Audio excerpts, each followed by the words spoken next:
Sometimes the strongest friendships don't begin with words. They begin with silence, with loneliness, with a look exchanged across a quiet park. Apollo was trained to save lives, but he never expected anyone to save his. And Coco, a squirrel who trusted no one, found herself returning to the same spot again and again, without understanding why. What happens when two souls, so different, so distant, find something they didn't know they needed in each other? Chapter 1. The Routine. Apollo's mornings began the same way every day. Early. Always early.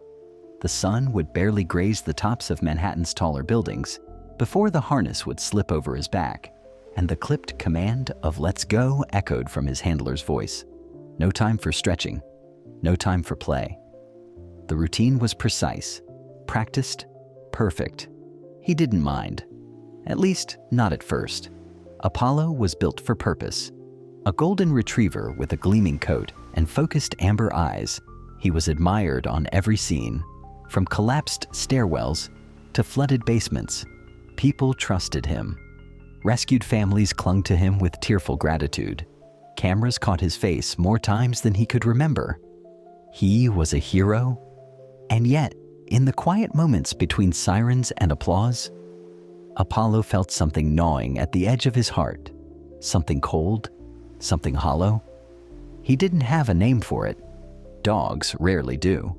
But it was there, in the way his tail stayed low even when people petted him, in how he sat too long after missions, staring at the city skyline with ears down and eyes distant. It was the ache of giving everything, with nothing coming back that lasted. His handler, Maria, noticed. "You're working too hard, boy," she whispered one afternoon after a double shift. "You need a break." So she started taking him to the park, just for him. No leash, no orders, just space. It was a small park on the edge of the city, where the manicured lawn bled into a patch of woods that still smelled like wild earth. It wasn't far from his rescue base, but it felt worlds away. The first few days, Apollo did what he always did. Saturday watched, waited. But on the fourth day, something changed. There was a flicker in the trees, a sudden scamper, then silence. Apollo turned his head, ears perked. Nothing, just a breeze and the rustle of leaves. But his nose twitched. Something was there, something alive. And then he saw her. She darted down the tree trunk like liquid silver, tail flicking with mischief. A western gray squirrel, small and quick, with fur that shimmered like morning frost and eyes that watched him far too knowingly. Apollo stiffened. Was she a threat? Number. But she wasn't afraid of him either. She stared at him with a kind of wild confidence, nibbling on something invisible just to annoy him. Apollo tilted his head. She mimicked the motion. Then, without warning, she darted up another tree. It was over in a second. But something inside Apollo shifted. He returned to the park the next day. So did she. They didn't speak, of course not. But something passed between them in those early encounters. She would appear on a branch or the low stone wall, watching him like he was her morning puzzle. And Apollo, stoic as ever, pretended not to care, though his ears always betrayed him by twitching in her direction. Maria noticed. "You've got a little shadow," she smirked one day, sipping her coffee on the bench, as Apollo sat frozen, trying to ignore the squirrel circling behind him. Or maybe a fan. The squirrel, Coco, as Maria began calling her, had no fear. She would dance close, then dart away just before Apollo turned his head. She would throw acorns at his feet, only to laugh, in that chittering squirrel way, when he didn't chase them. Apollo didn't play. He didn't know how to play anymore, but Coco did, and Coco was patient. One afternoon, as clouds gathered above the trees and the scent of rain was thick in the air, Coco did something different. She didn't tease. She didn't hide. She simply sat, beside him, not close enough to touch, but close enough that her warmth settled into the space between them like a quiet understanding. Apollo didn't move. He just let it happen. For several minutes, they sat like that, listening to the wind move through the branches. No rescue calls, no crowds, no handler commands. Just two creatures, different in every possible way, sharing something they couldn't explain. When the first drop of rain hit the ground, Coco darted off. Apollo stood slowly, watching her disappear into the trees. That night, he didn't sleep by the door like he usually did, waiting for the next emergency. He curled beside the window, ears relaxed, eyes soft, and he dreamed of silver tails and rustling leaves. He didn't understand it yet, but the pattern had changed. The rescue dog, with no time for friendship, had found something, or maybe someone, who refused to let him be alone. And for the first time in years, Apollo didn't dread the silence. He began to wait for it. Chapter 2. The Scent of Memory. The next week unfolded like the kind of dream that Apollo didn't know he could still have. Each afternoon after a mission, Maria would guide him to the park. She didn't speak much during those walks. She didn't need to. She could see the way his tail lifted just slightly as they neared the trees. She could see how he scanned the upper branches before they even entered the clearing. Coco was always there, and if she wasn't, she would be, within minutes. Apollo could feel her presence before he saw her. He didn't know what that feeling was, only that it fluttered low in his chest, like a string being gently pulled. Some days she was loud, chittering, bouncing, hurling twigs from above like an unruly child with no supervision. Other days she was just there, quiet, resting on a branch with her tail curled beside her, blinking slowly at him. He never barked, never chased, but he always watched. And when Coco circled close enough to leave an acorn tucked under his paw, Apollo didn't move until she was gone. He didn't want to scare her. Somehow it mattered more than anything that she came back. But on the 7th day, Coco didn't come. The sun was bright, the grass warm. Apollo sat in his usual spot beneath the same maple tree, the one that bent just slightly over the path. He waited. His ears twitched at every small noise, birds overhead, wind through leaves, a child's laughter in the distance. Still, no Coco. Maria tossed a stick half-heartedly, trying to engage him. Apollo didn't even glance at it. His handler frowned. "You miss her, don't you?" she whispered. "Little rascals got you all twisted up." Apollo lowered his head, resting his chin on the grass. It was silly. She was a squirrel, an unpredictable tree-hopping rodent with a habit of stealing bits of Maria's trail mix. But her absence left a strange silence in the park, the kind that buzzed just beneath the surface of the noise. That silence followed Apollo home. That night, something stirred in him. A memory, old, scent-based, like all his strongest memories. Rain, burnt wood, crying. It was from a rescue over a year ago, an apartment fire in the Bronx. The building was collapsing. There was a child trapped behind debris, unreachable by humans. Apollo had crawled through a narrow, smoke-choked corridor, dragging a thermal blanket tied to his harness. The child had clung to it, sobbing, coughing, but alive. After the medics took over, Apollo stood in the alley behind the building, alone, shaking.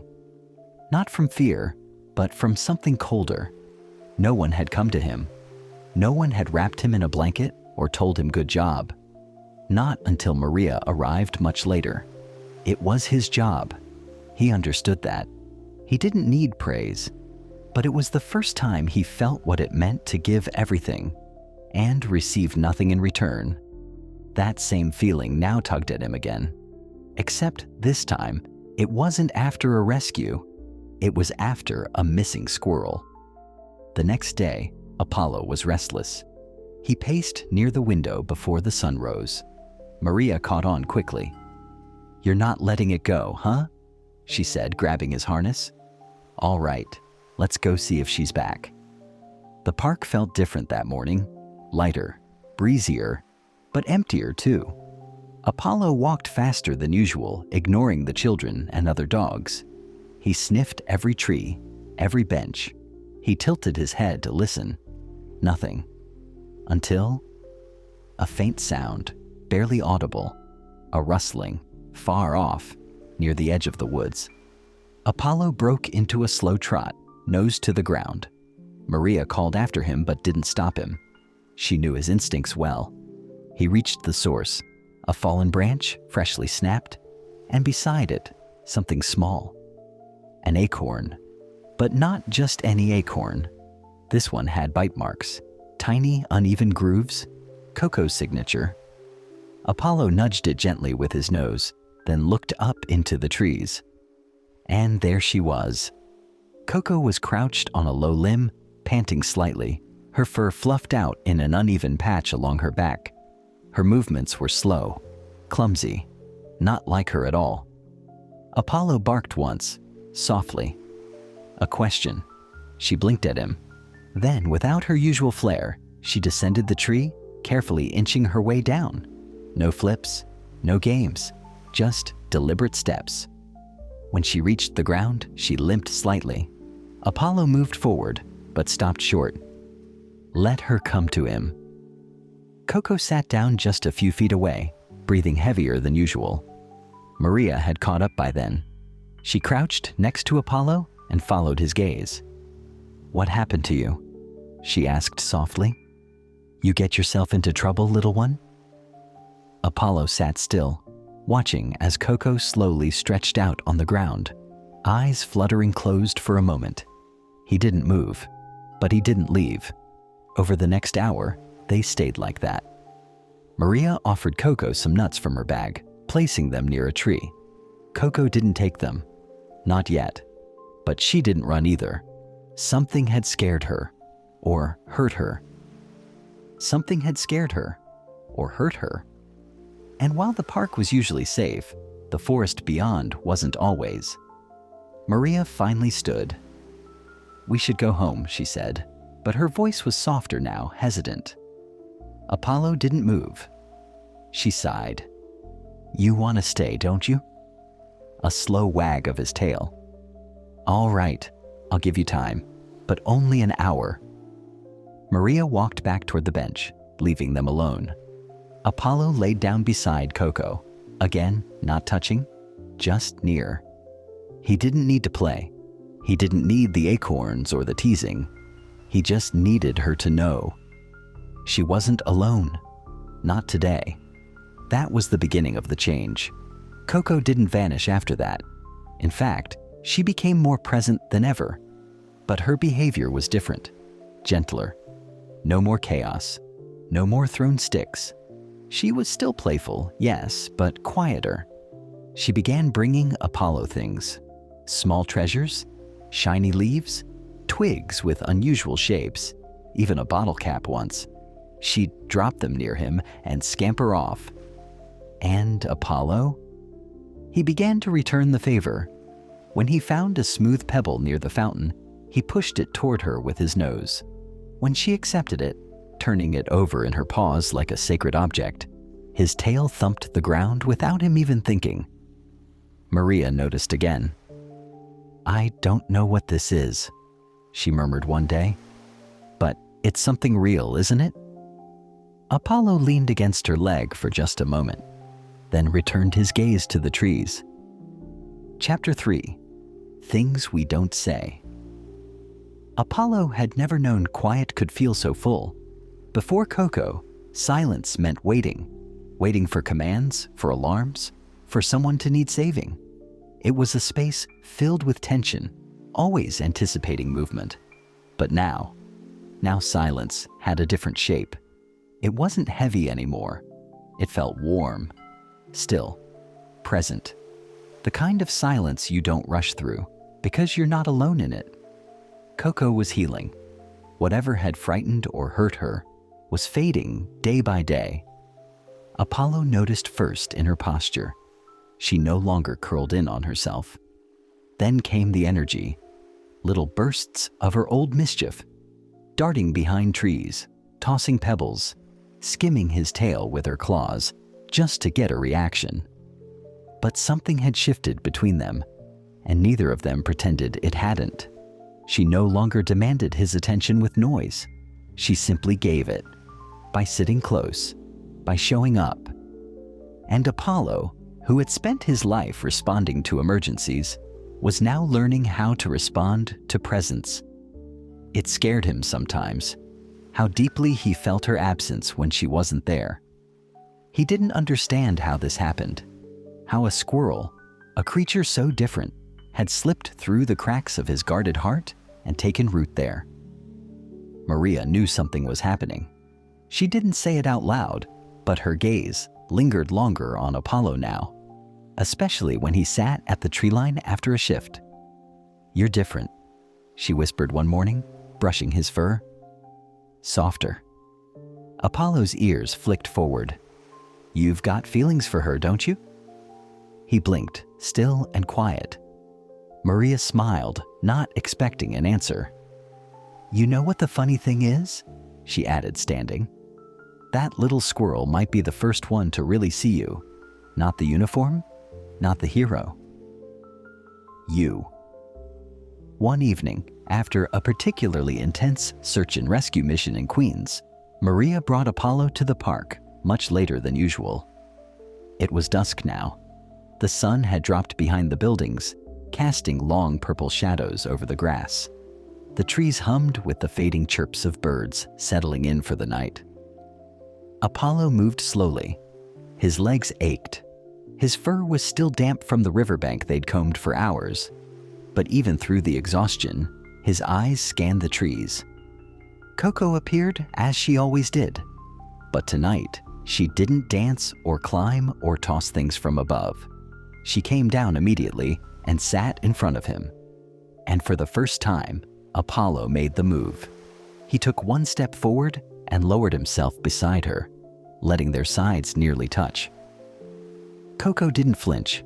She looked at him, her tiny eyes reflecting the last light of the day, and placed one small paw on his foreleg. It lasted only a second, but for Apollo, it was as if the whole world went still. That moment changed something invisible. The next few weeks unfolded with a strange rhythm.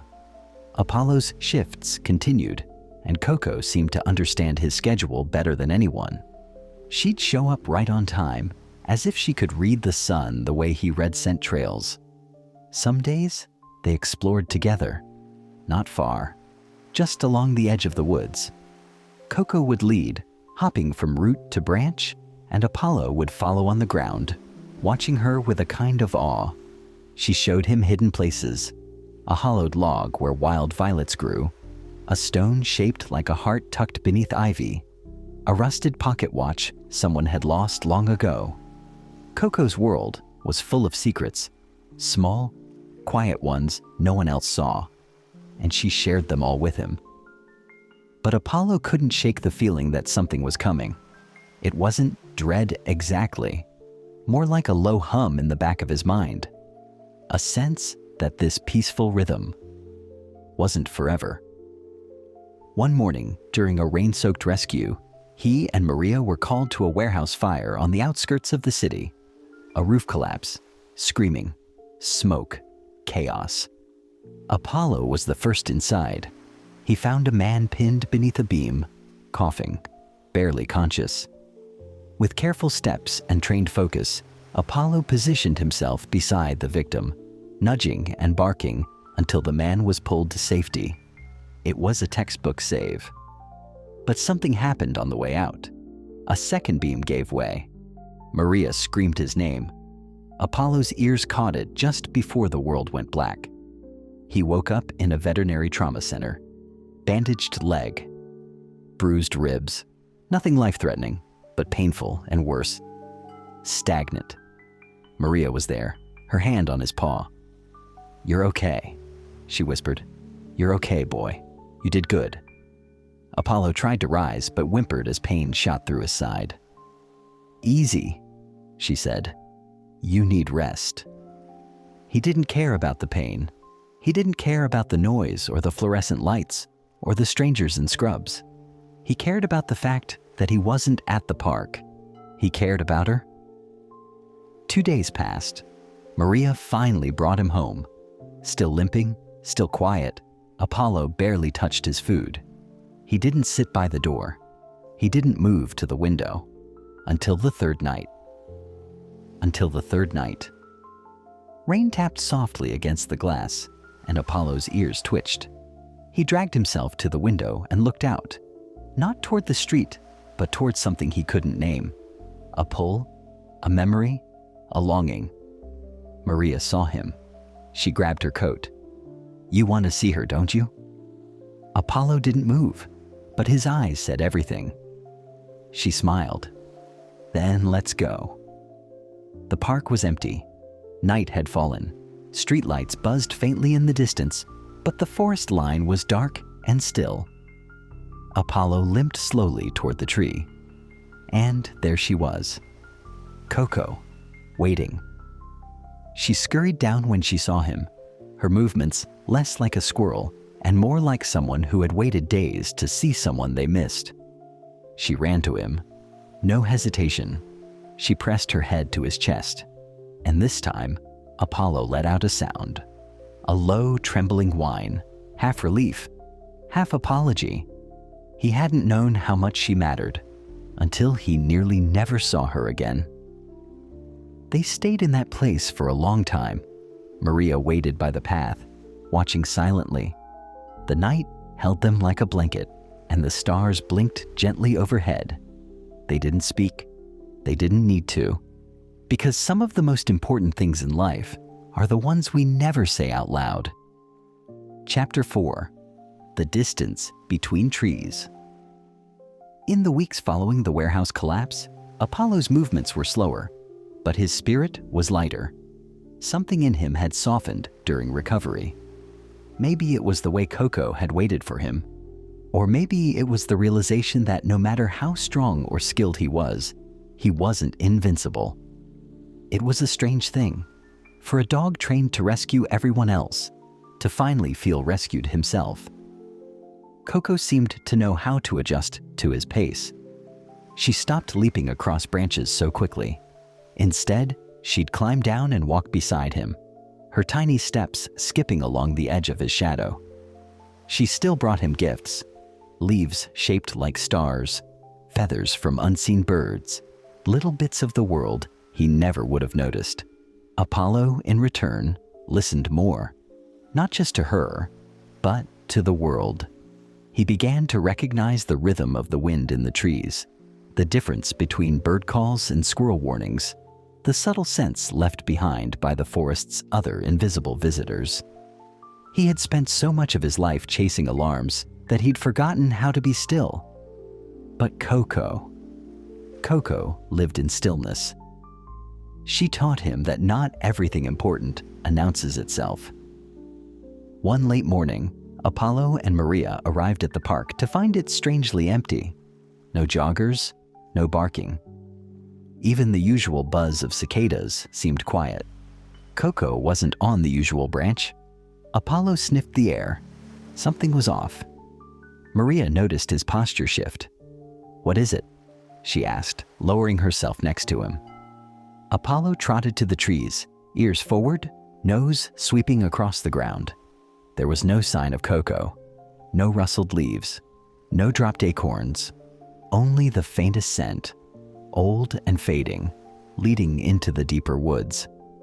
He hesitated. He'd never crossed that invisible line before, the one that separated the safe park from the true forest beyond. But her scent was leading him there. Maria knelt beside him. "You want to go after her?" Apollo glanced back. His eyes said yes. She nodded. "I trust you." The trees thickened quickly. The sun barely reached the moss-covered ground. The air was damp and cooler here, and every sound carried more weight. Apollo moved carefully, not out of fear, but reverence. He was entering her world now. Ferns brushed against his paws. Branches cracked beneath him. Squirrels watched him from above, but none of them were Coco. Then, just as he began to worry, he heard it. A faint, irregular chitter. It wasn't playful. It was distressed. Apollo broke into a limp run, following the sound until he reached a fallen log, half-rotted and covered in fungi. And there, wedged awkwardly in a crevice beneath its roots, was Coco, trapped. She had clearly tried to squeeze through a narrow opening, probably chasing something or escaping a threat, and her hind leg was pinned by a heavy root. She squeaked sharply when she saw him, but there was no panic, only relief. Apollo moved close, gently nudging the root with his snout. It didn't budge. Maria had caught up and froze at the sight. "Oh God, hang on." She dropped to her knees and worked alongside Apollo, carefully lifting the root with a small branch while Apollo used his strength to nudge Coco free. After a tense minute, she slipped out. Dirty, limping, but free. Maria breathed out. She's okay. Coco collapsed against Apollo's front leg, and for the first time, Maria didn't say a word. She just watched as two creatures, wild and domestic, rescuer and rescued, rested together in a quiet, ancient part of the woods where very few people ever went. Back at the edge of the park, Maria set down a little cloth with seeds and water for Coco. She sat cross-legged nearby as Apollo curled around the squirrel protectively. "You two," she whispered. "You're not just friends. You're witnesses to each other's lives." Apollo didn't move, but his eyes flicked toward her. "Sometimes," she continued, "that's all we really need. Someone to see us and not look away." The story of that day stayed with Apollo. Not because of the danger or even the relief of finding Coco alive, but because of what came after. Coco stayed by his side longer each day. And one afternoon, as golden light poured through the trees, she did something he hadn't expected. She climbed onto his back, not playfully, not like a trick, but gently, carefully. And then she lay down, her tiny frame curled between his shoulders, tail draped down his side like a silk ribbon. Maria watched from the bench, phone forgotten in her hand. Apollo stood perfectly still, feeling the delicate weight of trust. It wasn't just friendship anymore. It was home.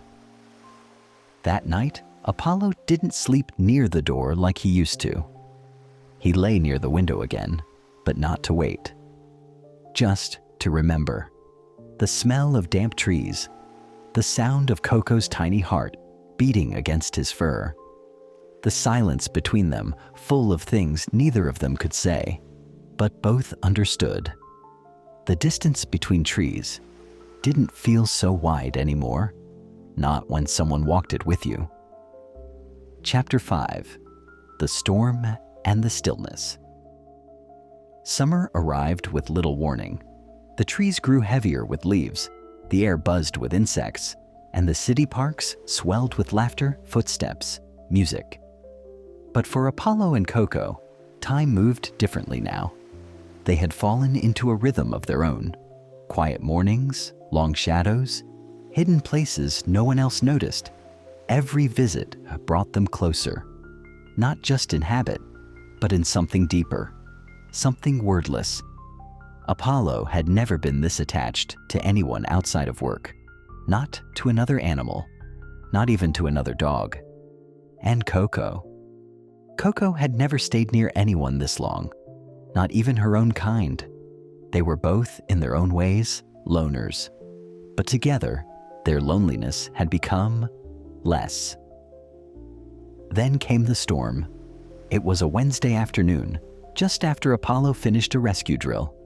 Maria had promised him a quick stop at the park. "Just 30 minutes, she said. "Enough time to see your little forest queen." The sky was already gray when they arrived. Clouds thick like smoke. Humid, charged air pressing down on the trees like a held breath. Apollo trotted ahead of Maria, faster than usual. He could sense it, something unsettled, not just in the sky, in the earth, in the trees, and most of all, in himself. Coco was nowhere in sight, not in the branches, not near their usual tree, not by the hollow log. Apollo barked once, sharp, short. No answer. Maria frowned. We should leave. Feels like lightning's coming. But Apollo didn't move. He stood near the forest's edge, eyes locked on the darker stretch of woods, the same area where he'd once found Coco trapped. He took a step forward. Maria grabbed his harness gently. Hey, she's a squirrel. She'll be okay. Another step. Maria's hand slipped away. Apollo ran. The storm broke less than 5 minutes later. It wasn't just rain. It was rage from the sky. Thunder that cracked the earth in half. Lightning that split trees in the distance. Sheets of rain so heavy they drowned the path instantly. Apollo pushed forward, blinded but unwavering. And finally, he saw her. She was huddled beneath a fallen branch, trembling. Water slicked down her fur, her eyes wild with panic. She wasn't injured, but she was frozen in place. The wind was too strong. She couldn't climb, she couldn't run.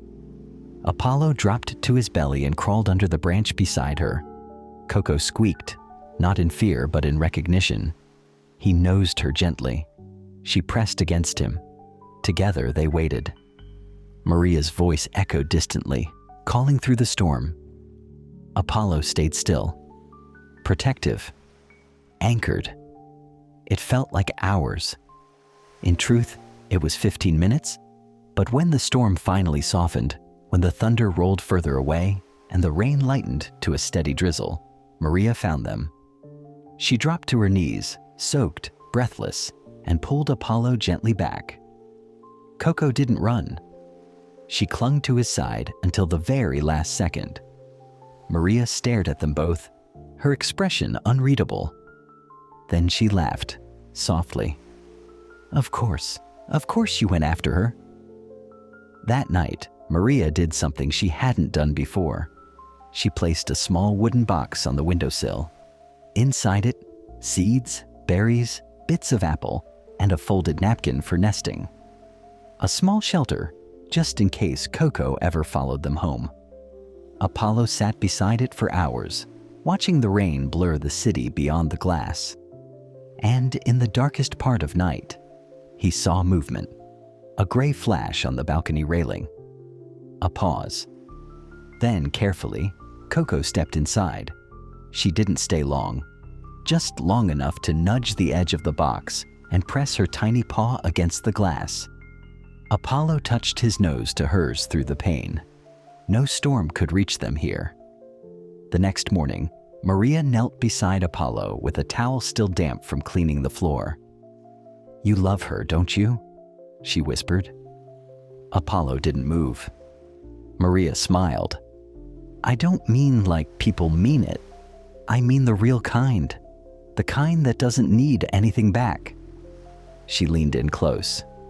That's the kind that saves you, even when you're the one used to saving everyone else. Apollo lowered his head into her lap. She stroked his fur for a long time. The weeks after the storm were golden. Literally. The sun returned, brighter than before. And metaphorically, because something had solidified between Apollo and Coco. There were no more boundaries. She began to wait for him at the forest edge every afternoon. Sometimes, she even met him at the parking lot entrance, hitching a ride on Maria's shoulder like a tiny gray ambassador. Children in the park began to notice. That dog has a pet squirrel, they'd whisper. But it wasn't like that. If anything, they belonged to each other. Maria started joking about it. You've got a girl, huh? She'd tease, tossing Apollo a treat. He didn't deny it. He couldn't. Because one quiet morning, something strange happened. Something small, but profound. Maria sat on the bench, sipping her coffee, scrolling her phone. Apollo and Coco lay together under the maple tree. Coco climbed up on his back again, settling into the soft fur between his shoulders. Apollo closed his eyes, and for the first time in a very long while, he slept. Not a light nap, not the kind of alert, ears-up rest of a working dog. A deep, dream-filled sleep. Coco stayed with him the whole time, not moving, not fidgeting, just watching over him. The protector had become the protected, and nothing in the world had ever felt safer. Chapter 6. Echoes of the Before. For the first time in years, Apollo was beginning to understand what it meant to feel at peace. Not the kind of peace that came after a mission was completed, or a life was saved. This was deeper, simpler, something that asked nothing of him. He and Coco had found a rhythm. They didn't need to talk. They didn't need to touch. They simply showed up for each other every day. Maria too had adjusted. She stopped asking where Coco went when the day ended. She stopped questioning whether Apollo should be this attached, because it was obvious now. Coco wasn't just a squirrel in a park. She was his home, the same way he was hers. But peace, Apollo was beginning to learn, doesn't mean the past disappears. One morning, long before the sun had risen, he stirred from sleep with a sharp jerk of his body. His ears twitched. His breath was short. He had dreamed of fire again. Not the recent warehouse. Not the river rescue or the broken bridge collapse. This one was older, blurred by time. A dream wrapped in the scent of burning plastic and the sound of a child screaming. Apollo lay frozen on the floor, eyes open, tail rigid. He could still smell it, still hear it, still feel the helplessness. It was a mission from 2 years ago, one no one talked about anymore, the one where he got there too late. The child hadn't made it. It hadn't been his fault. Everyone had said so, but guilt didn't need facts to survive. It just needed space. And it had lived quietly inside Apollo ever since. Later that day, they returned to the park. Maria tried to lighten the mood, tossing his favorite rubber toy, rubbing his ears more often. But Apollo was withdrawn, his steps slower, eyes distant. When they reached the forest edge, Coco didn't pounce or chatter like usual. She just walked toward him, gently, and sat beside him. Apollo didn't meet her eyes. He lay down, facing away, head low. Coco stared at him for a moment, then stood. She disappeared into the brush. Maria watched silently from a distance, uncertain whether to intervene. Minutes passed. Then Coco returned, with something in her mouth, a pine cone. But not just any pine cone. This one had threads of yellow yarn wound tightly through it, like someone, probably a child, had tried to turn it into a toy. She dropped it next to Apollo and waited. Apollo sniffed it, then slowly raised his head. The scent was old, but familiar. It wasn't from the fire. It was from a different rescue, a playground collapse, a little girl trapped under splintered wood. Apollo had pulled her out. She'd wrapped this pine cone in yarn and left it on his blanket the next day. He hadn't seen it since. Coco had found it. He didn't know how, but somehow she knew. Maria came over then, crouching down. "Where did she get that?" she whispered. Apollo didn't move. Coco didn't explain.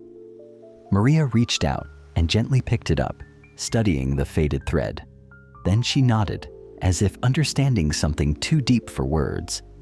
"She's reminding you," she said, "that you've saved more than you've lost." Apollo turned toward Coco at last. She stood still, silent and strong. He pressed his nose to her forehead. "A thank you." After that day, something changed in their dynamic. Apollo began to open up in small ways. chasing Coco briefly before stopping, letting out short, happy grunts when she flipped onto his back. He began bringing her objects again, smooth stones, dry leaves that looked like feathers, little reminders that he was paying attention.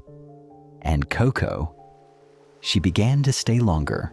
Some evenings, she wouldn't leave until well after dusk. Maria started keeping tiny seed packs in her pocket, just in case she's hungry. Even the other animals in the park began to take notice. Birds stopped to observe them. A young fox from the outer woods came once, and though Apollo watched him carefully, Coco made it clear. This one was family. They were creating something. Not a pack, not a household, something older, quieter. A bond built not on species or instinct, but on recognition. Then one morning, Coco didn't show up. Apollo waited by the tree, sniffed the air, no scent. Maria gave him an extra hour. "Maybe she's off gathering," she said. But Apollo knew. This wasn't gathering. This was different. He didn't whine, he didn't bark, but his tail didn't wag once. That night, he didn't sleep. He paced by the window, his body restless. Maria opened the balcony door, just in case Coco might return. But the box of berries and seeds remained untouched. The next day, no Coco. The day after that, nothing. On the third day, Apollo stopped eating. Maria crouched beside him. "We'll find her," she promised. "I don't care how long it takes." Apollo leaned into her hand, his body heavy with something deeper than exhaustion. Loss. On the fourth day, they returned to the woods. Apollo moved like a dog with purpose, nose low, ears pinned. Maria followed without a word. They retraced every trail Coco had shown him, through the ivy, past the log, along the root-covered path near the brook. Nothing. No scent. No signs. Not even a broken twig. It was as if she had disappeared, and the forest was holding its breath. But as they began to turn back, Apollo stopped. He sniffed the air. His ears twitched. Then he darted forward, faster than he'd moved in days, until he reached the edge of a dry clearing. There, tucked into the hollow of an old tree stump, was a bundle of twigs and moss. And in the center, Coco. She was curled tightly, her breathing shallow, one paw wrapped over her chest. She looked thin, pale, but alive. Barely. Apollo whimpered softly, inching closer. Her eyes opened, and when she saw him, she didn't move. She just let out the tiniest sigh, as if to say, "You came." Maria reached them moments later and immediately pulled out a small cloth, gently wrapping Coco inside. "She's dehydrated," she murmured. "Probably sick. We need to help her. Fast." Apollo walked beside them the whole way home. No leash, no hesitation, just love. Chapter 7. Nest of Quiet Things. Coco lay wrapped in the soft cloth Maria had brought, her body still and light as a breath. Maria placed her gently in the small wooden box near the window, the same one she had once filled with berries and seeds, never expecting it would become a resting place. Apollo stayed by the window, his head inches from the box, ears flicking at every sound. He didn't move, not to eat, not even to drink. Maria brought a dish of water, a slice of apple, and a handful of seeds, then crouched beside Apollo. "She needs time," she whispered, "and you need to rest." But Apollo didn't close his eyes, not even when the city lights faded and night blanketed the world. He remembered the way Coco had once curled up between his shoulders. Now he would keep her warm, if only with presence. The next morning, Coco stirred. It was small, a twitch of her tail, a flutter of whiskers. Apollo's head lifted instantly. Maria rushed over, heart catching in her throat. "Coco." The squirrel opened one eye, weak, watery, but focused. Apollo exhaled through his nose and placed his head gently beside the box. Coco reached out slowly, paw brushing his fur. It wasn't playful. It was a thank you. Over the next few days, she grew stronger. Maria began feeding her bits of mashed banana with a dropper. Coco resisted at first, stubborn, even in weakness, but soon accepted the help. Apollo never left her side. If she shivered, he stood closer. If she slept, he stood watch. One evening, Maria placed a soft towel across the top of Apollo's back. "Go ahead," she said, as if to them both. Just like before. Coco looked at him.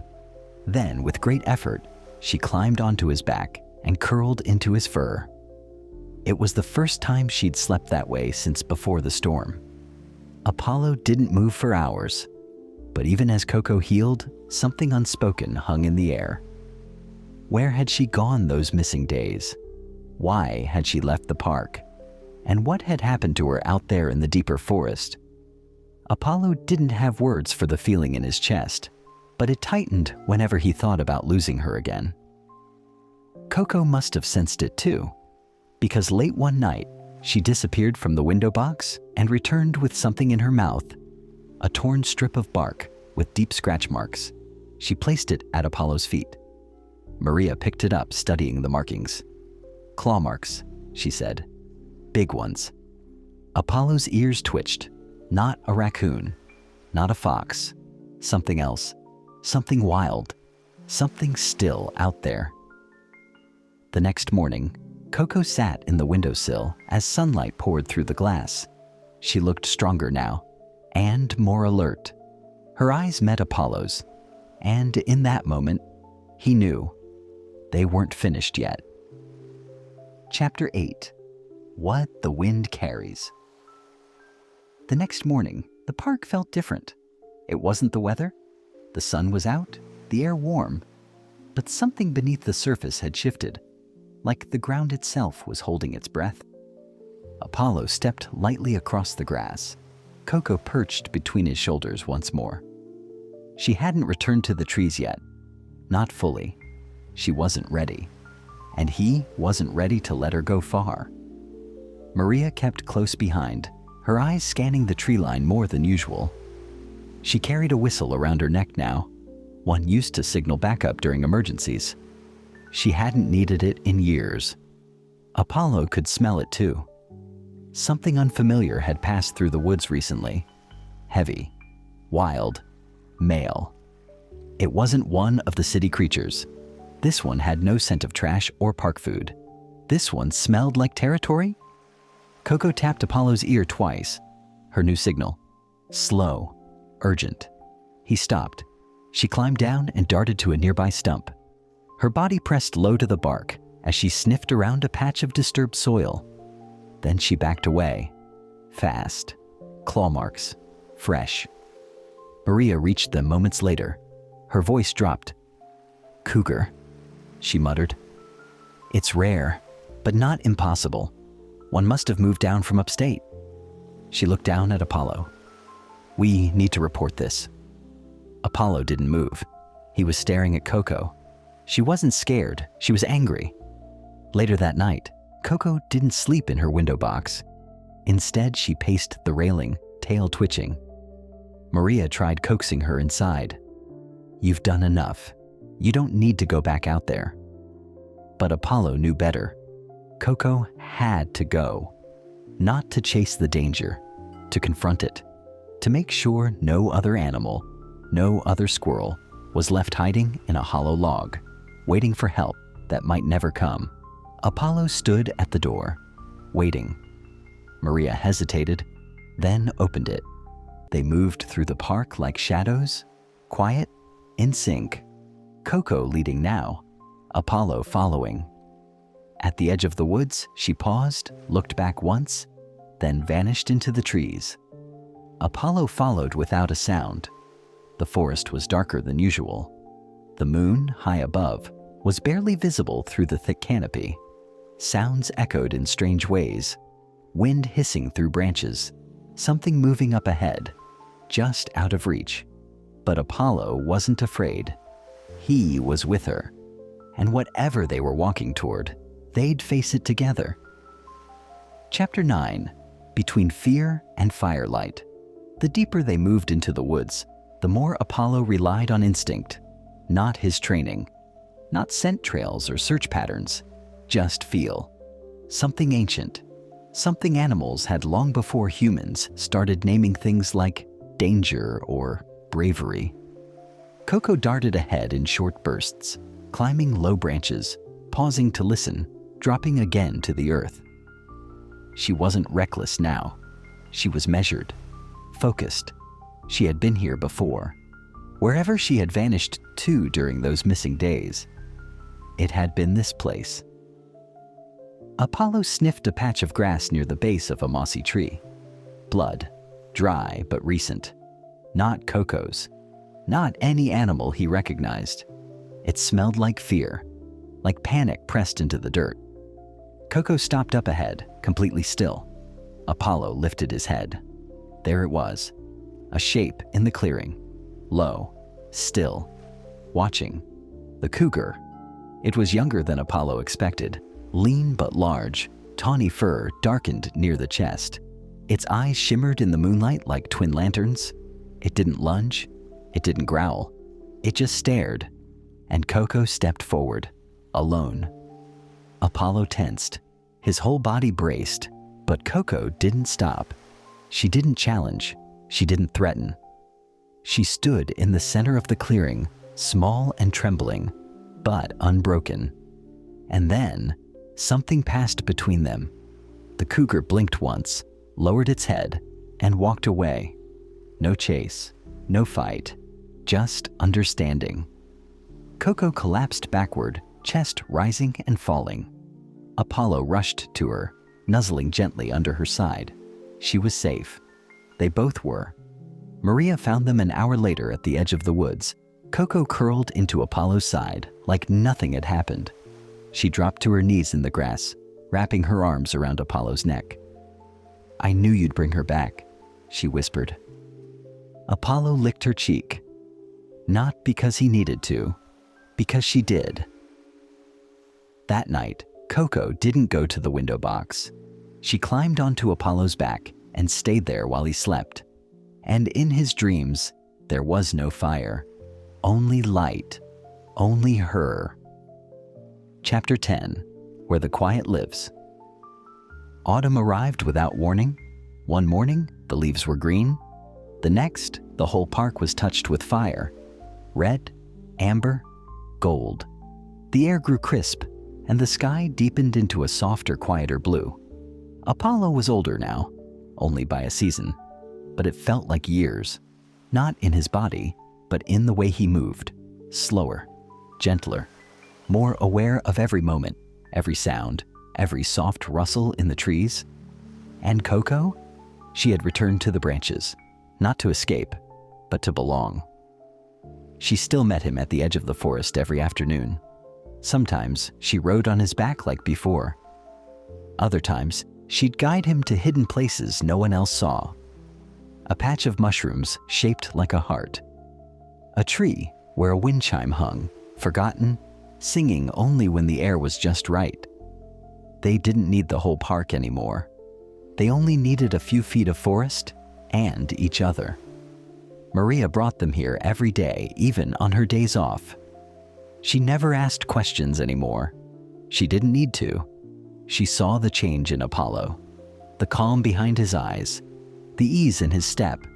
He wasn't just healed, he was home. One afternoon, as the leaves fell like slow-motion snow, Coco didn't come. Apollo waited under their tree. 5 minutes, 10, 20. He didn't panic. Not this time. He lay down, chin on the grass, and watched the branches sway above him. And then, a sound. Tiny feet skimming bark. Coco appeared slowly, carefully, and behind her, 2 smaller shapes, tiny, wobbly, gray, squirrels, her babies. Apollo sat upright, stunned. Coco nudged the first forward, then the second. They stumbled. One tripped over a leaf and squeaked indignantly. The other tried to climb Apollo's leg and promptly rolled onto its back. Coco climbed onto Apollo's back, just like old times, and looked down at her kits proudly. She had chosen to share this moment with him, to show him her family, to say without a single word, "You are part of this." Maria crouched nearby, tears in her eyes, watching them through the lens of a life she hadn't expected to witness. A dog, a squirrel, and now 2 new hearts born from the bond between them. She whispered to no one, "If someone told me this was possible, I wouldn't have believed it. But now," she smiled through her tears, "now I wouldn't believe in anything else." The sun began to set, casting the forest in long golden streaks. Coco curled beside Apollo, her kits snuggled close. And Apollo? He lay still, breathing in the crisp air, listening to the world, not for alarms, not for cries, just for the quiet. And for the first time in a long, long life, he didn't feel alone. In a world full of noise and constant motion, sometimes the most unexpected friendships can bring us back to ourselves. This is for anyone who's ever felt alone, and then found someone who just sat beside them in the quiet. Thank you for watching the story of Apollo and Coco. If this touched your heart, don't forget to like, comment, and share. And remember, some bonds don't need words to be real.